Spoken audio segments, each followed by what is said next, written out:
Boston, Massachusetts.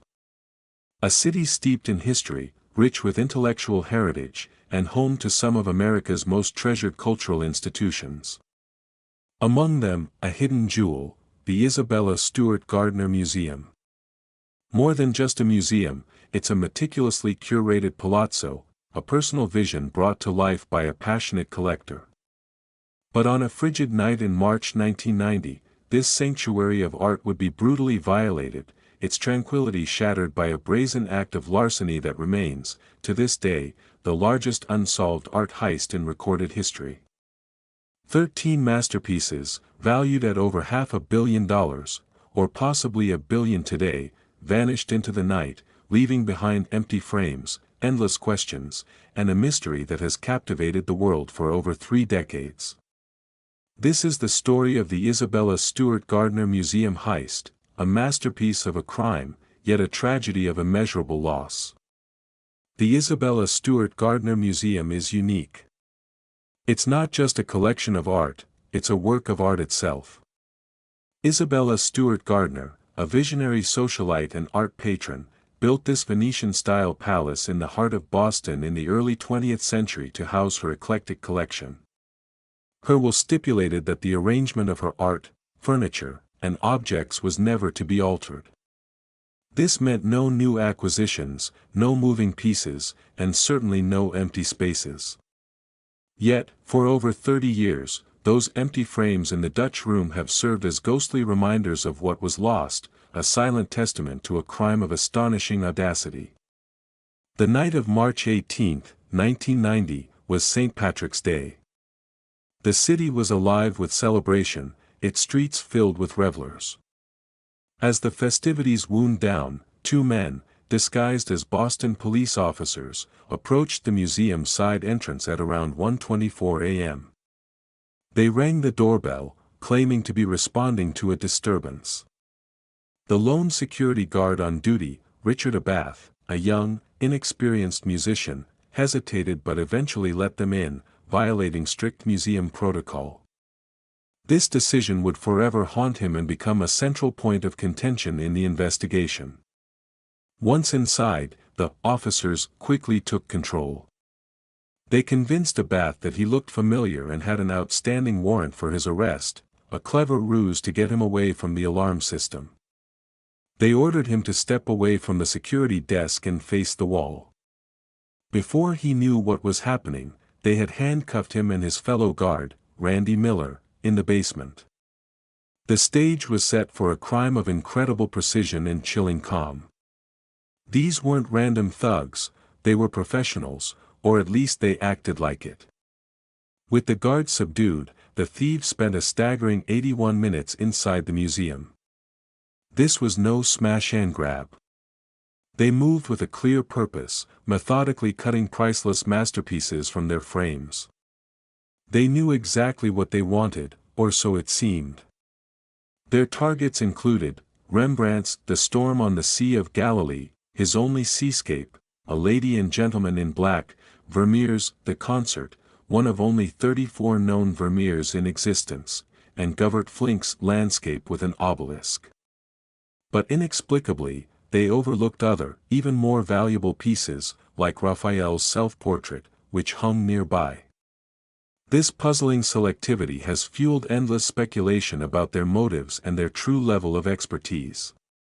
Beyond the Dutch room, they ventured into other galleries.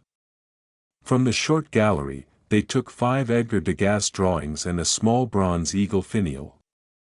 From the Blue Room, they stole an ancient Chinese ritualistic bronze beater. And perhaps most bizarrely, from the display of Napoleon's battle flag, they took a small, relatively worthless French imperial eagle. This seemingly random assortment, particularly the eagle, has puzzled experts and fueled theories for decades. Was it a specific request? A personal fetish? Or just a distraction? The next morning, at 8:15 a.m., the relief shift arrived and immediately realized something was terribly wrong. The guards were found bound in the basement, and the alarm system was silent. The FBI was called in, launching an immediate and massive investigation. The scene inside the museum was one of artistic devastation. Empty frames hung starkly on the walls, a visual representation of the profound loss. The total estimated value of the stolen art today would exceed $1 billion, making it the single largest property theft in the world. The initial investigation focused heavily on the two security guards, Richard Abath and Randy Miller. Abath, in particular, was scrutinized due to his odd behavior. He admitted to having opened the door to the police officers, and during the heist, he inexplicably opened a door to the basement fire exit, which later allowed the thieves to exit. He also claimed to have a hangover and appeared strangely calm. While both guards were cleared of direct involvement, their actions and lack of resistance raised many questions. Could they have been coerced? Or were they just incredibly naive? Over the years, the FBI pursued countless leads. The primary theory quickly shifted to organized crime, specifically the Boston Irish mob. The modus operandi, the professional nature, the lack of violence, beyond tying up the guards, the specific target selection, all pointed to a highly organized group. Reputed mobsters and their associates, including Bobby Donati, Carmelo Merlino, and Robert Guarente, became central figures in the investigation. It was believed the art was stolen as leverage to negotiate shorter prison sentences or as a bargaining chip in other criminal dealings, rather than for direct sale on the black market, which is notoriously difficult for such high-profile pieces. One of the most promising leads emerged in 2013, when the FBI announced they had identified the thieves as part of a criminal organization based in the Mid-Atlantic and New England areas. They stated that the art had been moved through various hands within the mob and that some pieces had even been taken to Connecticut and Philadelphia. They believed the thieves were likely deceased, but that the art might still be recovered. This announcement reignited hope, but ultimately led to no tangible recovery of the art.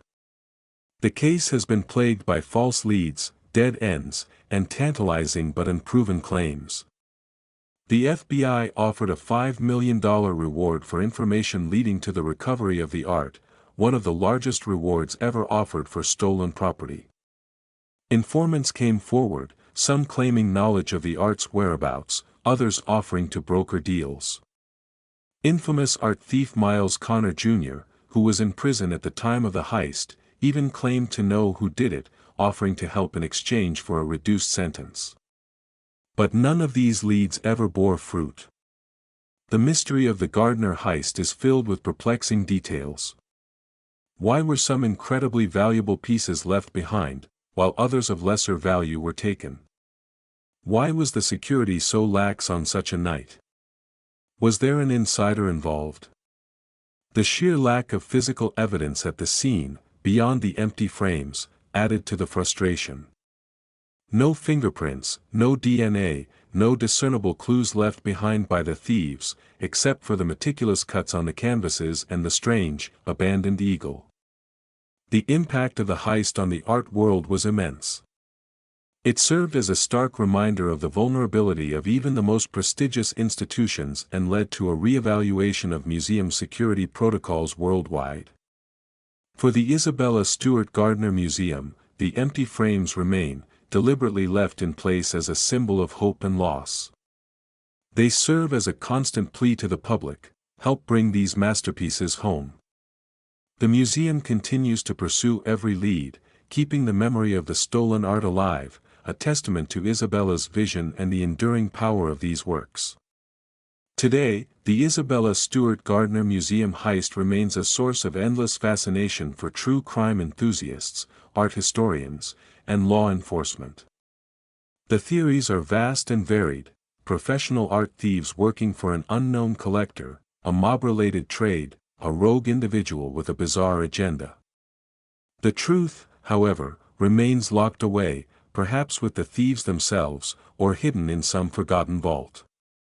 Will the world's most valuable stolen art ever resurface, or will the mystery of the Gardner heist forever remain a blank canvas, waiting for its final brushstroke of justice?